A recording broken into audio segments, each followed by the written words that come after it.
아버지 하나님, 공허하고 혼돈하며 흑암이 깊음 위에 있을 때 주님은 모든 만물을 창조하여 그 안에 채우시고 더더욱이 당신의 즐거움과 기쁨과 안식이 되었던 것은 사람을 만드신 일이었습니다. 생기를 넣어 생명이라 이르시고 또한 주님과 더불어 형상과 모양을 갖게 하여 인격을 교환할 수 있도록 주님은 그렇게 하셨습니다. 그러한 주님의 거룩한 창조 안에 해방자가 들어와 하나님의 마음을 아프게 했지요. 다시 예수 그리스도를 보내사 그 수렁에서 우리를 건지시고 성령으로 우리 안을 채우사 예배가 뭔지를 알게 하시고 사람이 경건됨으로 살아가는 것이 뭔지를 깨닫게 하심으로 주의 거룩한 진실을 배우게 하신 것을 감사합니다. 영생이 없었더라면 불행한 사람들이었는데 영생을 허락하사 주님과 더불어 신적 삶이 무언가를 인식하게 하셔서 더더욱 고맙습니다. 오늘도 예배가 우리 주님께 내 하나님께만 영광이 되게 하소서.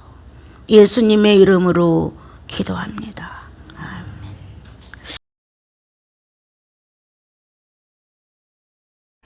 아멘. 성경은 항상 나와 여러분에게 생명이 싱싱하고 에너지 넘치고 활기 있게 살아갈 수 있도록 영혼의 그 양식이 되어주는 책이라는 것을 다 압니다. 그러나 이 양식이 될 수 있는 내용은 성령이 살아계셔서 내 영혼과 연합이 되었을 때 비로소 의의가 있는 것이지, 나는 살아있고 성령은 활동할 수 없다면 나와 여러분은 말씀을 놓고도 아무런 의미가 없습니다. 우리가 어떻게 십자가를 질 수 있느냐, 또 어떻게 자기의 부인을 할 수 있느냐, 이거는 거듭나지 아니한 사람은 자기를 부인할 수 없습니다. 거듭난 체험이 있어야 10번에 적어도, 아주 적어도 5번 내지 6번 이상을 부인할 수 있습니다. 그러나 만약에 내가 거듭나지 않았으면 인간이 가지고 있는 자유의지로서는 10개 중에 한두 개도 제대로 되지 않습니다. 본인들이 살아온 신앙생활을 토대로 돌아보시면 나는 어떤 사건을 만났을 때 과연 나는 몇 프로나 부인을 할 수 있었을까? 그렇다면 결론은 나는 거듭나는 것일까? 이렇게 내가 행동하고 있는 그리스도를 구주라고 인정할 수 있는 어떤 행동 여하에 내 신앙이 있다면 나는 거듭난 것인가? 거듭났느냐 안 났느냐는 엄청 중요한 겁니다. 거듭났으면 채 하루 어린아이 같은 신앙을 가졌대도 5, 6번은 부인할 수 있었을 것이다. 기본이 거듭나면 내가 그렇게 분별해 갈 수 있고 선택할 수 있는 자유의지의 활동이 성령을 통하여 50% 이상이 존재합니다. 그런데 그 50%가 나타나지 아니하면, 내 연약해서 나를 돕는 성령의 의지가 내 속에서 안 나타나면 거듭남에 대해서는 효과가 거의 없습니다. 여러분, 누가 당신 거듭났어, 당신은 성령의 사람이야, 이런 말을 해서가 아니라 자기가 행동하는 자기 행동과 마음과 생각을 한번 정리해 봐야 됩니다. 나는 과연 거듭난 사람으로서의 생각인가? 새로운 피조물로서의 마음가짐인가? 하나님을 상대한다는 현실이 있는 사람인가? 이런 것을 종합해 보면 내가 거듭났는지 안 났는지는 자기의 판단이다. 안다는 거예요. 다른 걸로 신앙심 열심히 교회 가고 열심히 성경 보고 열심히 기도하고 이거 가지고 판단할 수 없습니다. 여러분, 자신을 부인할 줄 아는 이러한 것은 거듭남이 인정되고 있다. 십자가를 지고 나를 따르라고 하셨는데 어마어마하게 어려운 일이에요. 성령의 활동이 없으면 십자가를 칠 수 없다. 성령이 나를 정복하고 나를 다스리고 나를 초월하는 힘이 나왔을 때 십자가를 칠 수 있다. 그러나 그 성령의 활동에 대해서 정지된 것 같고 내 자아보다 미약하다. 그렇다면 우리는 십자가를 칠 수 없습니다. 여러분, 나를 자극하는 어떤 신경성이 극도로 악화된다. 여기서 예수를 인정한 사람 몇이나 되느냐. 정말 굶주려서 배가 고파 더 이상 어떻게 할 수 없는데 먹을 것이 옆에 있는데 내게 아니라고 해서 안 먹을 자가 몇이나 되느냐. 우리는 편안한 가운데에서 가장 사치스럽고 호화스러운 신앙을 가지려고 노력을 합니다. 그런데 성경은 그렇게 되어 있지 않습니다. 하나님을 거역한 아담에게 허락해 준 땅이 가시와 엉겅퀴였습니다. 너는 나가서 가시와 엉겅퀴를 정복하고 살아라. 이렇게 설명을 했습니다. 그렇다면 범죄의 대가는 삶에서 있습니다. 예. 삶에서 있음을 통해서 그 삶에서 내가 여전히 하나님을 인정하느냐. 정말 내가 거듭남이 보장되느냐. 내가 십자가를 정말 질 만큼 성령을 내가 내 영혼 안에서 우대하느냐. 이런 것은 본인 자신이 측정을 해야 됩니다. 삼자가 당신이 구원이 희미해 한다든가 당신 거듭난 것 같지 않아. 이러면 죄가 나옵니다. 마음 안에서. 을분이 솟구치고 네가 뭔데? 라고 정확한 진단을 오진이라고 부인하고 싶은 마음이 생기게 됩니다. 오늘 성경은 우리에게 너무 멋진 내용을 설명을 하셨습니다. 내가 3일 만에 살아나야 돼. 이제 죽어야 돼. 그리고 살아나서 살기 전에 이제 살아나기 전에 많은 핍박을 받고 죽은 다음에 내가 살아날 거야 하니까 베드로가 정열적으로 그렇게 될 수는 없습니다. 어떻게 그렇게 될 수가 있습니까? 이렇게 이제 반항을 하는 것처럼 베드로가 주님께 말합니다. 여러분, 우리가 볼 때는 아주 열성분자 같고 대단한 신앙을 가진 것 같고 어마어마하게 예수를 위한다고 생각을 할 수도 있지만 육체의 눈으로 봤을 때, 육체의 귀로 들었을 때 그것은 대단해. 베드로는 다른 사람과는 좀 달라. 이렇게 판단할 수 있는 어리석은 자의 대답이 있을 수 있다. 그러나 좀 더 함께 어울려 가면서 율법을 토대로 여호와를 아는 지식이 있고 5가지 제사법이 시행되며 죄를 용서받는 기쁨이 있고 그리고 지금 현재 내 옆에서 함께 살아주는 주님이라는 이 존재의 사실을 뭔가 배우고 듣고 이 오성과 오감에서 직시를 했다면 이분은 좀 다르다. 이렇게 나와 여러분은 생각을 할 것입니다. 그런데 이제 베드로는 예수 그리스도를 그렇게 이해하지 못했습니다. 이분을 통하여 내가 덕을 봐야 돼. 이분을 통하여 내가 이익을 얻어야 돼. 그래서 베드로는 말렸습니다. 그렇게 할 수는 없습니다. 내용 전체가 자기의 욕망입니다. 나에게 맞추십시오. 내가 원하는 대로 해주십시오. 요술방망이처럼 열이 오르고 힘들고 아파. 뚝딱 열이 떠나야 돼. 먹을 것이 필요해. 뚝딱 식탁이 마련돼야 돼. 이렇게 뭔가 내 요구가 욕망하고 있는 내용들에 대하여 그 즉시 해결책이 되어서 해결을 해주는 그러한 주님이 되시기를 바라고 그러한 주님이 되셔서 자기는 뭔가 한 자리를 마련받고 싶은 욕심이 있었는지도 모릅니다. 나는 여기서 너무 멋진 심판이 이루어졌다고 생각합니다. 에덴에서 자기의 생기를 넣어서 첫 창조를 한 아담을 아담아 라고 부르면서 어떻게 그런 짓을 했어.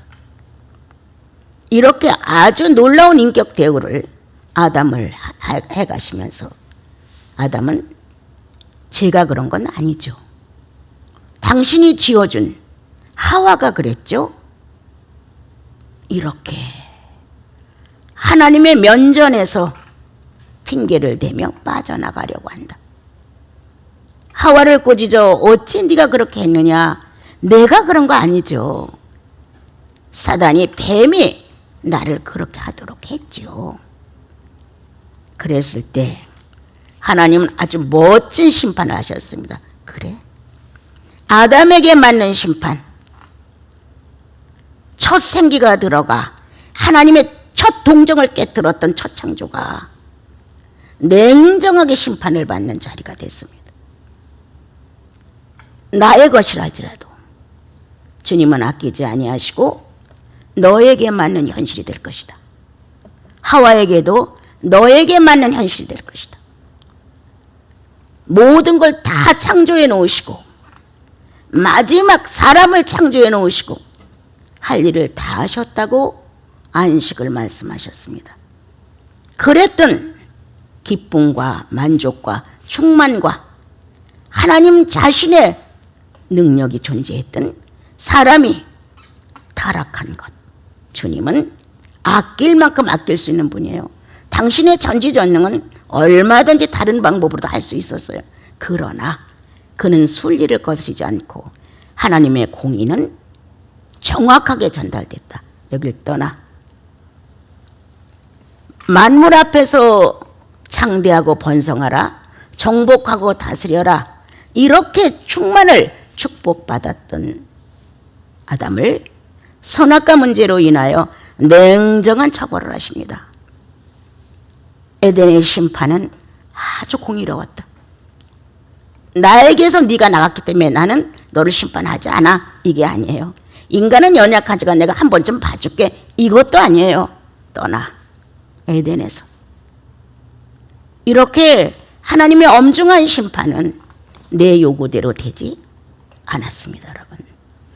다만 이제 다시 하나님의 선한 계획은 재창조의 결과를 가져올 수 있도록 여자의 후손을 약속했을 뿐이지. 이렇게 나가는데 여기서 또 한 번의 멋진 심판이 이루어집니다. 어떤 심판? 하나님께서 아담을 그렇게 하셨듯이 예수께서 사랑하는 베드로 제자를 멋지게 심판합니다. 사단아, 이 말, 여러분, 나와 여러분이 아무리 친해도 사단아 이러면 정 떨어집니다, 여러분. 노발대발합니다. 내가 왜 사단이야? 너는 얼마나 잘나서 하고 난리가 날 건데요. 주님은 정확하게 말했습니다. 이분을 통하여 뭔가 덕을 볼 수 있고, 이분을 통하여 뭔가 해결할 수 있고, 이분을 통하여 뭔가 자기가 득이 될 수 있다는 어떤 이 타산이 한꺼번에 무너집니다. 그러고 사단아, 사랑하는 제자를 놓고 사단이라는 발언을 하십니다. 네가 어떻게 율법이 존재했고 나와 더불어 먹고 마시고 살면서 어떻게 아주 그렇게 욕망적이냐, 어떻게 아주 그렇게 자아적이냐, 하나님의 일은 생각지 않고 도리어 사람의 일을 생각해, 이렇게 말씀을 하십니다. 여러분, 우리는 예수를 오해했습니다.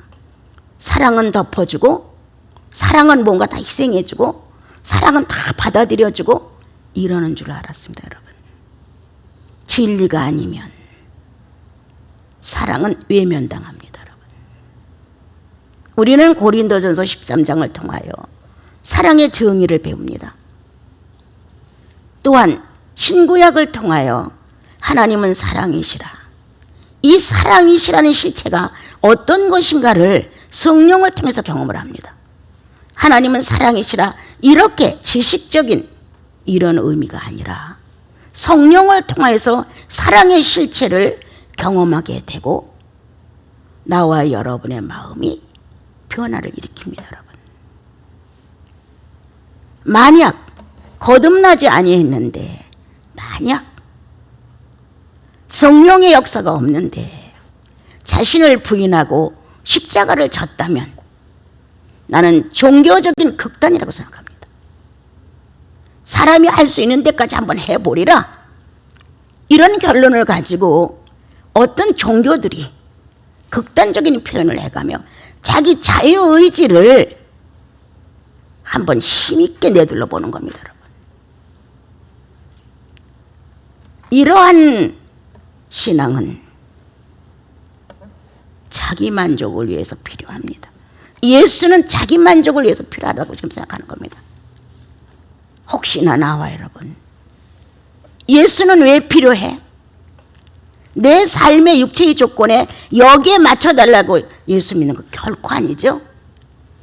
이렇게 물질로 전락된 한국교회가 빨리 방향을 바꿔야 됩니다. 못 살면 어때? 영생이 변할 수 있나? 남보다 못 배우면 어때? 영생이 어떤 지장을 주나? 남보다 좀 허약하면 어때? 건강이 영생에 무슨 영향을 미치나? 우리는 똑같은 예수 그리스도를 구주로 모셨는데도 불구하고 예수 그리스도를 물질화시켜서 내 삶의 물질의 풍부함을 나도 모르게 요구한다는 거예요, 여러분. 정말 나라는 한 사람이 가지고 있는 죄악의 요소가 선악과 앞에서 저울질되고 있어요. 저거 하나만 따면 내 인생에 바라는 모든 것들이 어느 정도 유익을 가져오고 해결될 수 있다. 자신의 일은, 사람의 일은 어떻게 하면 선악과를 따서 나를 풍족하게 할까가 사람의 일입니다. 어떻게 예수를 이용해서 살아있는 동안 어떻게 예수의 덕을 봐서 내가 먹고 사는 의식주에 대해 평안하고 그동안 무시당했던 자존심과 무시당했던 경제 이런 것들이 회복이 되어서 나도 자랑스럽게 살아갈 수 있을까? 이렇게 우리 인간은 물질로 나를 채워가는 것을 성공이라고 합니다, 여러분. 내가 언젠가도 말했지만 예수 믿는다고 다 가난뱅이가 되는 건 결코 아니에요. 복은 주께로부터 와요. 내게 어울리면 주님이 뭔가 맞으면 물질을 줄 것이고 맞지 않으면 그 정도에서 해결해 주실 것이지, 없는 복을 달라고 철야 기도를 하고 없는 복을 달라고 금식 기도를 하는 것은 아니다. 그렇게 해서 예를 들어 받았다고 하자. 자기 부인도 몰라, 십자가를 지는 것도 몰라, 이런 삶을 모르면서 기도해서 응답이 됐다고 하자. 노예가 자유롭게 풀어졌다고 하자. 이렇다고 해서 우리가 더 달라지는 건 뭐냐? 거기에 의하여 좌우된다면 영생은 너무 비참하다. 너무 비참합니다, 여러분.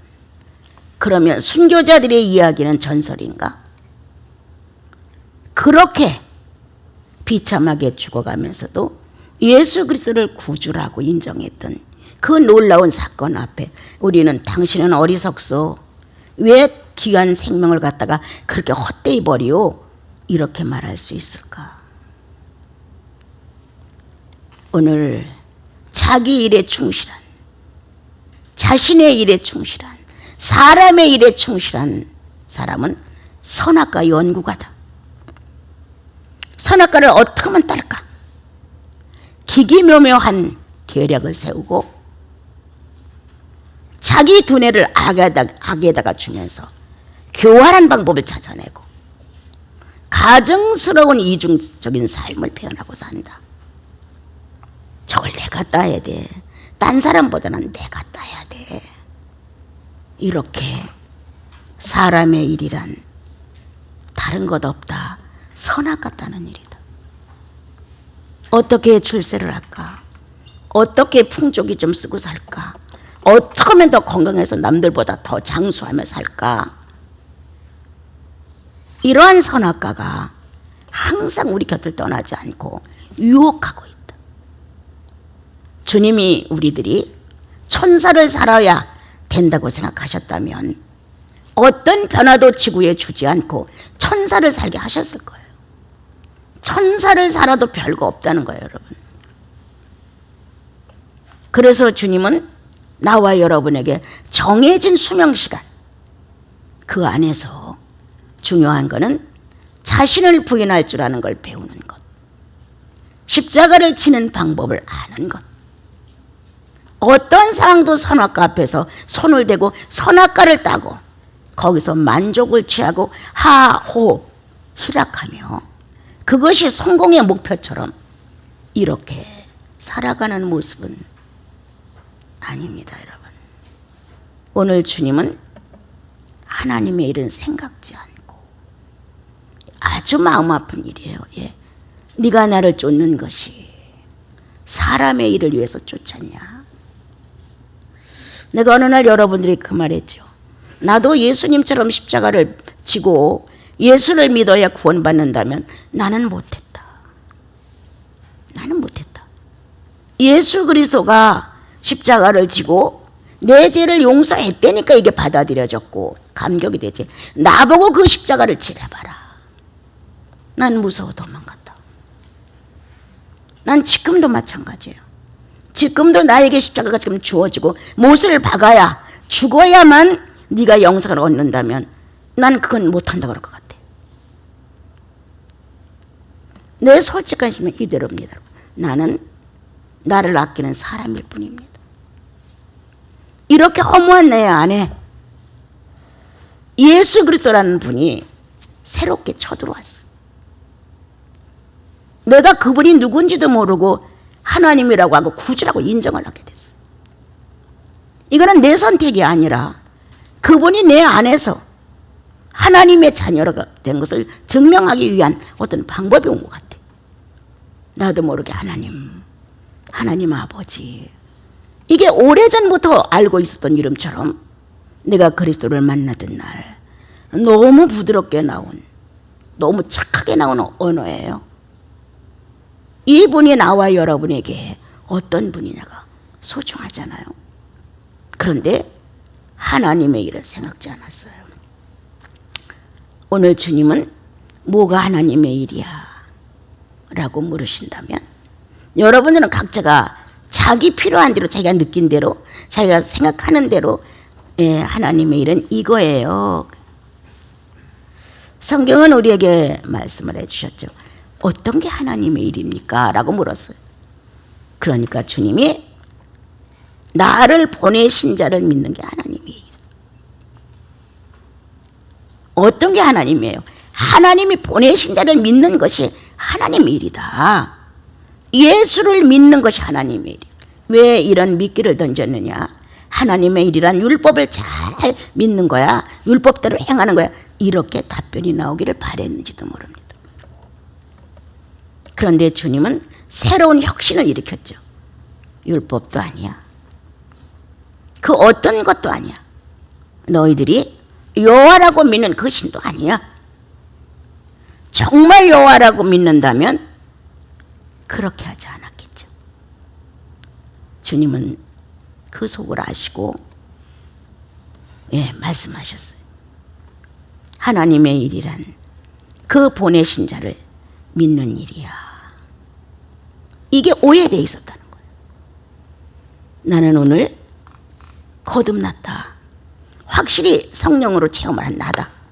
그렇다면 하나님의 일이 진행되고 있는가?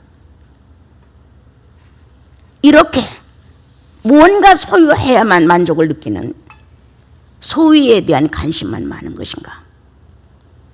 주님은 자신을 버리시고 우리를 얻어내셨어요. 근데 우리는 이러한 예수 그리스도를 본받으려고 하는 마음이 전혀 없어요. 하나님의 일이란 하나님이 보내신 자를 바르게 하는 것, 그것을 믿는 것, 또한 예수 그리스도의 일생을 받아들이는 것. 예수 그리스도의 일생을 받아들이지 아니하면 우린 다른 종교를 섬기고 있는 거예요. 다른 종교를 믿고 있는 거예요. 그리스도의 생애는 어떠했는가? 두 가지 신비가 들어있죠. 하나는 말씀이 보이지 않는 세계의 비물질이 육신이 되어서 우리 눈에 나타난 사실. 어떻게 말씀이 사람으로 변해서 형상을 갖고 존재했을까? 그런데 그분이 어떠한 33년을 살고 가신 그 일생이 있단 말이에요. 또 한 가지. 그분이 죽음과 부활과 승천을 쥐고 있었다는 거예요. 죽음도 우리는 벌벌 떨죠. 내가 이러다 이거 죽는 거 아니야? 이 죽음의 공포가 우리는 떠나지 않았습니다, 여러분. 에덴에서 쫓겨났을 때도 우리는 불안했죠. 아담이 유전을 받았죠. 예수 안 믿고 살면 하나님의 사물이 영혼 속에 없기 때문에 공허하고 혼돈하고 흑암이 깊음 위에 있는 것처럼 허탈한 겁니다. 뭐가 하나도 우주의 질서가 안 서져 있는 거예요. 그런데 주님은 거기에다가 첫째 날, 둘째 날, 셋째 날 하시면서 여섯째 날까지의 풍요로움을 꽉 채워놓으셨습니다. 그리고 마지막 사람을 만들어 놓으시고 너무 기쁘셨습니다. 그는 희락하셨더라. 그는 안식하셨더라.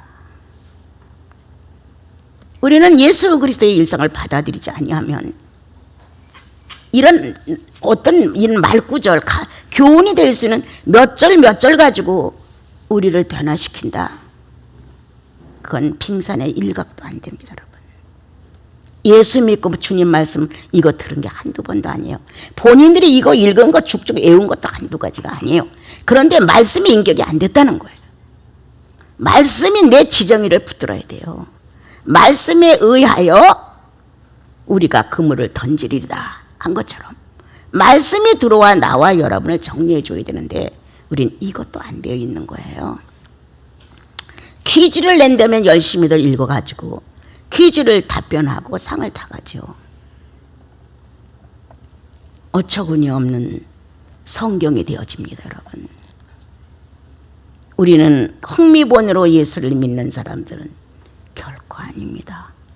나와 여러분들 속에 깊이 뿌리 내린 한 가지, 나 위에 죽으신 그분, 자기 목숨을 그냥 십자가에 매달아 천덕꾸리가 되어서 내가 사람이 아니라 짐승 같은 모형을 갖고 있었다 할 정도로 그는 대속물로서의 하나님의 일을 만족히 이루셨다.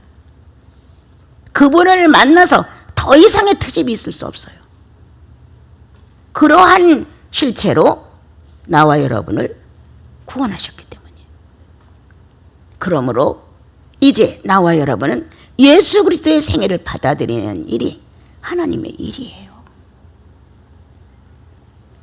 그 예수를 보내신 분을 믿는 일이 하나님의 일이에요. 이제 받아들인다는 뜻은 실생활이 되라는 뜻이에요. 실생활이 되는 것이다.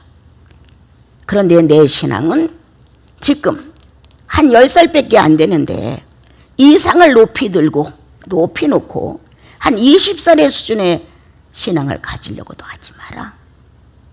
이렇게 탐욕을 하다 보니까 한국교회는 욕심 11조를 내봐 흔들어서 채워줄게. 충성을 다해봐 만족하게 너를 번창하게 할 것이다. 이렇게 욕망을 불붙여줬습니다. 기도하지 않아서 연약한 것 아닙니다, 여러분.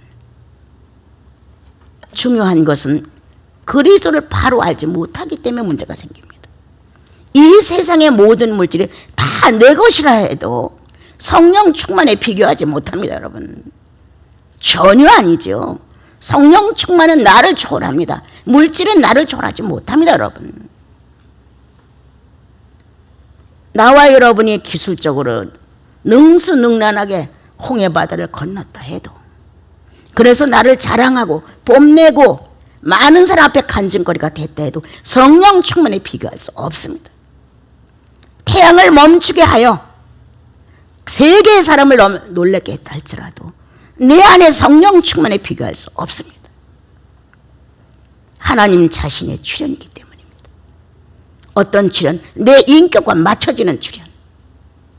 기적이나 뻥뻥 나타내는 그러한 기적의 하나님이 아니라 인격을 찾아오셔서 예수의 피로 닦아놓으시고 그 인격의 새로운 혁명을 일으키셨는데 하나님과 맞춰지는 인격으로 축복을 하여 성령이 오셔서 반듯하게 가르쳐주는 거예요. 내 일생 다 가도록. 나와 여러분 하나님 일 진행됩니까 지금? 작은 거라도 탐욕을 하고 나면 주님 내가 못됐죠. 주님을 상대로 대화하는 거. 뭔가 오늘 내 자존심을 누가 상하게 했어. 불쾌한 감정이 있었어요. 주님 죄송해요. 얼굴이 흩어졌죠. 이렇게 자연스러운 자기의 삶에 하나님의 실존이 있어야 된다는 거예요. 또한 이 정도로 넘어가서 조금 여러분들이 중급의 실체를 가졌다면 내 행위에 대한 고백보다는 성령을 잘 몰랐다는 고백이 더 나와야 돼요. 지금 내가 성령 충만하지 못해서, 성령의 지각을 사용할지 몰라서, 성령이 요구하시는 뜻에 내가 알아듣지 못했습니다. 어렸을 때는 내 행위를 놓고 잘못했습니다. 용서해 주세요. 잘할게요. 그것도 아름답고 이뻐요. 그렇지만 조금 성장해 가면 이제 내 행위를 놓고 어쩌고저쩌고 이게 아니라 내 영혼 안에 하나님의 실체가 존재하시는데 그분이 성령이시다. 그분은 혼자 독립적으로 휘저어가며 내가 성령이야 하고 말하지 않는다. 반드시 내 인격체와 연합해서 말씀하신다. 그래서 성령이 너무 귀해요.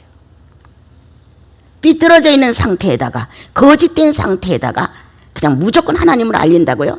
속지 마세요. 하나님이 그렇게 바보예요? 지각이 없어요? 판단력이 없어요? 자기 꾀에 자기가 넘어가는 거예요. 내가 이런 생각을 하고 이래 거짓된 해서 이렇게 해줄 수 있어. 결코 아닙니다. 오늘 주님은 나와 여러분에게 묻습니다. 그래, 사람의 일까지야 선악과를 탐욕하면서 몸부림치는 일까지 하겠냐마는 그 정도의 수준은 벗어났겠지. 율법을 붙들고 시행을 하면서 잘했으니까 상 주세요. 못하더라도 조금 날 참아주세요. 이런 식의 신앙은 아닐 거라 생각합니다. 무엇을 행동하고 행위를 해서 거기에 결탁한 어떤 내용으로 인하여 축복과 저주가 임하는 식의 이런 것은 아닙니다. 그렇지만 하나님의 일을 어떤 거라고 생각하고 있는지, 선악과 앞에서 쩔쩔매고 있는지, 선악과를 따가지고 숨기고 있는지, 선악과를 먹고 모르는 척하고 있는 건지, 아니면 어떻게 하면 선악과를 저거를 따서 세 가지의 욕망을 다 성취할 수 있을까라고 꾀를 내는 건지, 나는 오늘 사람의 일이란 선악과를 흠모하는 일이다. 사람의 일이란 선악과로 만족하려고 하는 일이다. 주님이 못 보신다고 생각한다. 주님이 못 들으신다고 생각한다. 주님은 말도 못하는 벙어리라고 생각한다. 그래서 내가 이런 잔꾀를 부리고 이렇게 선악과에 대해서 기기묘묘한 아주 교활한 방법을 가정스럽게 써도 하나님은 몰라. 이 정도는 아니겠죠? 하나님이 그렇게 바보는 아니시잖아요. 여러분들의 속에 숨어있는 자아까지도 끄집어내는 것이 성령이십니다. 좀 더 예수를 바로 믿어보려고 막 몸부림을 쳤을 때 어떻게 내가 무능한 것만 나타나는지 힘이 다 빠졌었어요. 안 되는구나. 정말 이렇게도 안 되는구나. 도대체 주님을 그렇게 죽도록 사랑했던 사람들은 어떤 사람들이었을까? 이렇게 안타까웠던 시간들이 있었어요. 나는 내 용량의 한계가 여기까지인가? 나는 아무리 노력해도 더 이상 성령이 반응 안 하시는가? 또 나는 내 노력이 여기까지 미침으로 끝나는 건가? 얼마나 많이 어려움을 겪었는지 몰라. 나는 그런 게 주께서 정상적인 연단을 보내셨다고 생각해요. 선악과를 따서 성공을 하겠다. 선악과를 따서 무엇을 하겠다. 이건 절대 아니죠. 그렇게 예수 그리스도와 함께 살고자 하는 심신이 있었어도 돌이켜보면 허탈했어요. 예. 결국 난 아직도 못 벗어나고 내 수준이야. 내 기준이야. 이렇게 나를 판단하고 있는 나로서는 하나님의 일이라고 하는 것에 대하여 그런 게 다 그냥 하나님의 일로만 봤지 어떤 방법조차도 몰랐던 거예요. 그래 주님은 많은 것들을 경험하게 하셨고 성경을 보면서도 나와 관계없는 성경이라는 것을 참 많이 깨닫게 하셨어요. 이거 암기도 했고 남에게도 설명도 할 수 있었다. 그런데 나와는 타인이다. 나와는 타인이니까 남을 위해서 이 말씀을 사용하고 또 이 말씀을 암기해서 조금 내가 지식을 갖고 있고 했어도 내 실제 삶의 표현 속에 이것은 타성이에요. 이런 경험도 했다. 왜? 나는 아직도 혼합이었다. 선악과를 이용하려는 생각이 있었다. 선악과라고 생각하지 못하고 선악과는 하나님을 위해 쓸 수 있다고 생각을 했다.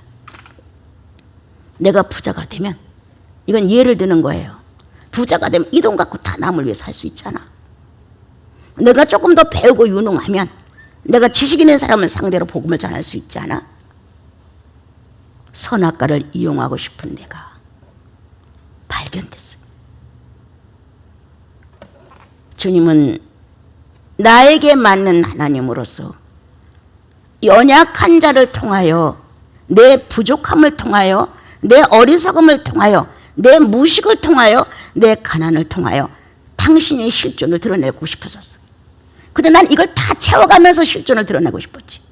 가난도 채워지고 무식한 것도 채워지고 무언가 다른 사람들 앞에서 두각을 드러내고 이러면서 하나님께 영광을 돌리고 싶었던 거예요. 그런데 혼합이었어요. 선악과를 이용하려는 마음이 너무 컸었다는 걸 나중에 알았어요. 여러분, 하나님의 일, 그분이 보내신 예수 그리스도를 믿는 일이다. 그 생애를 일생을 받아들이는 일이다. 그래서 그분이 어떻게 살고 가신 거에 대해 다는 아닐지라도 말로 말하지 말자, 행동으로 하자. 그리고 내가 이것을 현실에서 30%밖에 못한다면 난 70%를 내면에서 하고 싶었어요. 예. 바깥의 생활에 대해 내가 이렇게 능수능란하게 못한다면, 갖춰진 조건들이 장애물이 된다면 내가 장애물이 없는 심령 안에서 내가 주님과 짝하리라. 성령은 충분히 나를 그렇게 하실 수 있다. 이런 마음으로 조금 더 질 좋은 예수 그리스도를 소원했죠. 이사야를 읽을 때 참포도나무를 심었는데 들포도를 맺었다는 내용을 듣고 한없이 끼역끼역 울었죠. 지금 나는 오늘도 들포도를 맺었습니다. 극산품 포도나무를 심었는데 난 들포도를 맺었습니다. 주님은 참된 감람나무였는데 나는 돌감람나무였습니다. 이런 탄식이 어마어마하게 지나갔어요. 내겐 주님이 소개하는 예수가 너무 빈약해. 하나님이 나에게 내놓으신 예수 그리스도에 대해서 나는 더듬더듬 소경이 있는지도 몰라요. 너무 몰랐어요. 그렇다고 성령을 안 받았습니까? 천만의 말씀이에요. 오늘 예수를 받아들이지 않는다는 거예요. 하나님이 보내신 예수를 믿는 일을 여러분들은 했어요. 그래서 구세주라는 걸 깨닫게 됐고 죄로부터 자염을 받았다고 해요. 그럼 그 일생을 받아들여야죠. 이제요. 일생을 받아들여서 그분과 함께 사는 거예요. 함께 산다는 현실을 증명해 드려야 돼요. 어느 분이 사업이 안 된다고 막 끌당을 하면서 전화를 한 적이 있었어요. 아주 수년 전에. 그랬어요. 그럼 그 사업이 잘 돼서 아주 어마어마한 갑부가 됐으면 주님께 내놓을 수 있어? 얼마만이면 당신이 살아갈 수 있어? 당신의 목표가 1,000억이야? 100억만 갖고 살 수 있지 않는 거야? 1,000억 벌었다고 그거 주님 앞에 헌신해? 내가 보니까 그런 사람 없었디다. 자기 소모 그렇게 하지 마시오. 주님의 이름 걸고 그 소모하지 마십시오. 아, 주님 내가 성공하면, 내가 이만큼이 돈이 되면 이렇게 하겠습니다. 거짓말 너무 많아. 예. 나도 고생하고 이만큼 벌었어요. 나도 이만큼 누려야지. 이게 더 먼저죠. 그리고 주님 앞에 헌신할 때에는 왔다 갔다 하지 계산이. 이건 내 거 아니야. 주님 거야. 탁 밀어넣는 멋진 예수인들도 더러는 있어요. 어제도 어느 분이 뜻밖의 헌금을 갖다 주셨어요. 가슴이 버물 뛰더라고요. 생각지 않은 뭔가 내가 해야 되는 문제가 있었는데 우리 마라톤 선임이 하세요. 죽으면 돈 싸가지고 갈 거예요. 막 이러면서 나한테 해내는 거예요.